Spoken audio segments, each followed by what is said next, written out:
যা কুরআন ও হাদিসের বিপরীত তা হলো বিদাতে সাইয়্যাহ, আর যা কুরআন ও হাদিসের বিপরীতে নয় তা হলো বিদাতে হাসানা। আসুন কয়েকটি বিদাত বলি। কুরআন সংগ্রহ করা, তার উপর এররাব দেওয়া এবং কুরআনের সূরা, আয়াত ও পারা নির্ধারণ করা।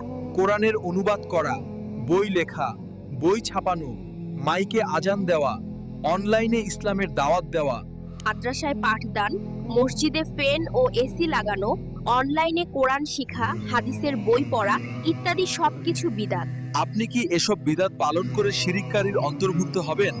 না, বরং এগুলো সওয়াবের কাজই এবং বিদাতে হাসানা। কিন্তু চিন্তা করে দেখুন, মিলাদুন্নবীতে লাইট ঝালানো, তাবারুকের ব্যবস্থা করা, সবাই একত্রিত হওয়া ইত্যাদিও বিদাতে হাসানা। তবে কেন কিছু লোক নবীর মিলাদ উদযাপনকে বিদাত ও শিরকের ফতোয়া দেয়?